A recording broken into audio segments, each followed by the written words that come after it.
We begin this 5 on 5 with a long overdue honor for a New York City baseball great. Gil Hodges is heading to Cooperstown. The former Brooklyn Dodgers first baseman won 2 World Series with the organization as a player and guided the Miracle Mets to glory in 1969 as their manager. Gil's widow, 95-year-old Joan Hodges, and members of his family met members of the media to celebrate the news. Here's more. Thank you all, and thank you all for the kind and good words. As a family, for my sister Irene, my sister Cindy, for my mom, we've all waited a long time, and we're just grateful and thankful that it's finally come to fruition. I just want to say what a thrill it was to get the call yesterday. I really didn't expect it. I think we've become a little numb to the fact of him trying to get in, but we waited anxiously anyway. And when it did come, it was overwhelming. And I was so thrilled to be with my mother and have them both tell my mother that my dad got into the Hall of Fame. So even though it's taken a long time, it couldn't be more wonderful. Gil was, I think, nominated or up for induction, 35 times over the years, either on with the normal process or with some committees. And certainly in my mind, he had the credentials as a player, and then topping it off with being a manager of the '69 Mets. Certainly the criteria was there, and I believe he should have been in a long time ago, but it doesn't make any difference. He's in now, and I think all of us who were part of that '69 Met team feel, and I don't want to speak for everybody, but I do feel like we all think it was that we had, we're happy to have been part of that part of his life, and in some way feel like we were part of this whole process. Baseball Hall of Fame will officially have 6 more members via its committee voting. Hodges joins 3 other players, Jim Cott, Minnie Minoso, and Tony Oliva, from the Golden Days Committee ballot, and 2, Bud Fowler and Buck O'Neill, on the Early Days Committee. Even if the writers elect no one on the current ballot, a distinct possibility, the July 24th induction ceremony figures to be a big celebration in Cooperstown. The Hall of Fame announcement headlines this 5 on 5 at number 5, especially following baseball's troubling lockout news. The 2021 owner lockout is one of 9 labor stoppages in modern Major League Baseball history. It will be interesting to see how long this plays out in baseball. We shift gears from baseball to the NBA, but not necessarily better news. The Knicks fell to Denver at home last weekend. Here's Julius Randle on the 14-point defeat at the Garden. Just the multiple efforts. They're a good team, and obviously with Jokic at the head of the snake, for them it's a little bit unorthodox when the 5 is basically like the point guard for them. So it takes a lot of different multiple efforts and stuff like that. And I think the biggest thing probably defensively is our communication isn't great right now. We got to talk more, obviously, and have game plan discipline, and listen to each other while we're out there. But we got to, go home and really take a long look in the mirror and just see how we're going to change it. We know we can do it. We've done it.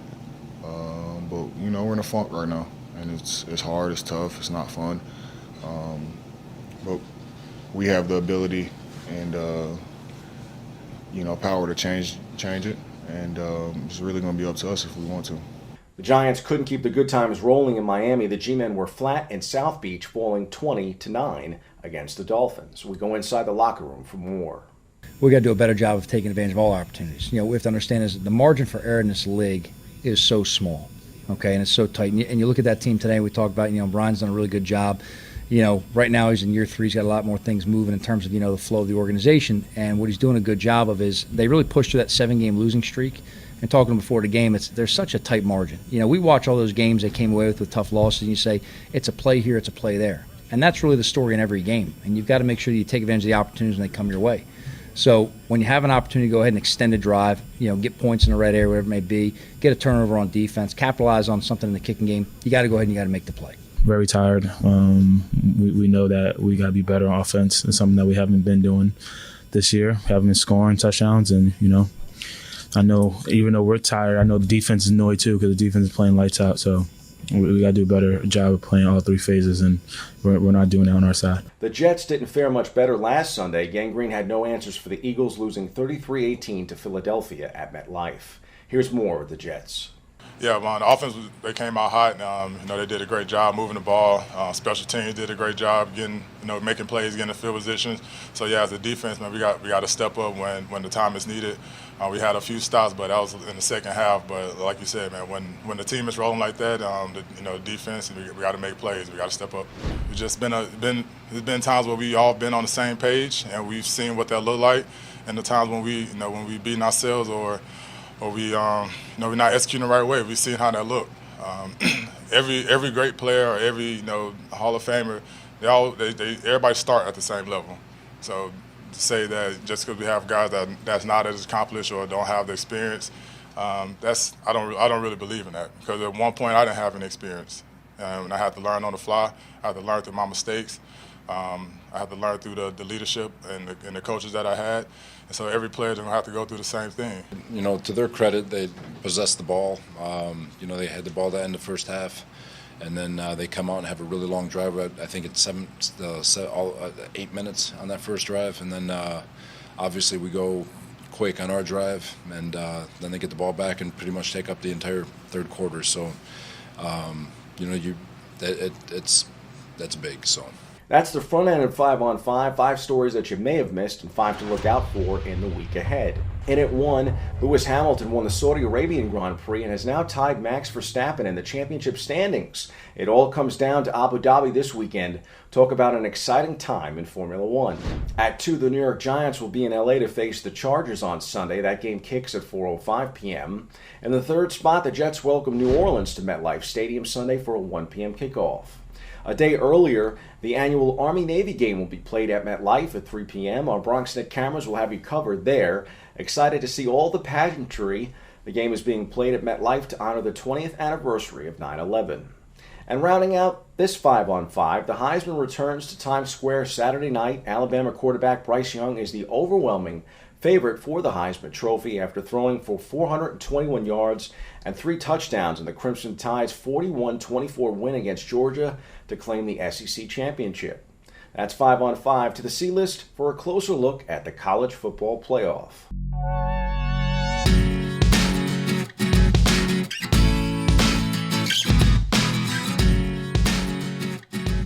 It's time to celebrate year number 8 of the CFP. For the first time since year 2 of the CFP in 2015, 2 new teams are in the bracket, Michigan and Cincinnati.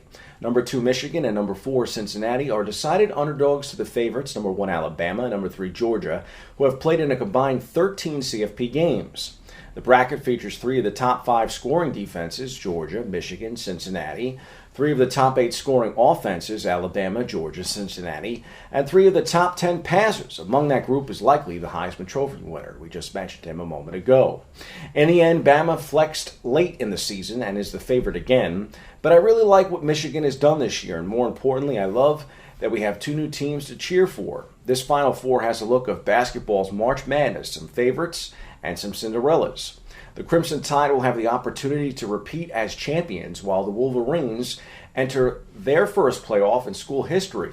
Ditto to the Bearcats, who are the first non-Power 5 team to compete in the playoff. Then there is Georgia, the most dominant team in the country this season, but also the only team entering coming off a loss. It makes for a super narrative coming into what surely should be a pair of great college football games. I'm really interested to see who will be playing in the national championship game. If I were a gambling man, I'd take Alabama and Michigan in the national championship. That's your look at sports. I'm Bobby C.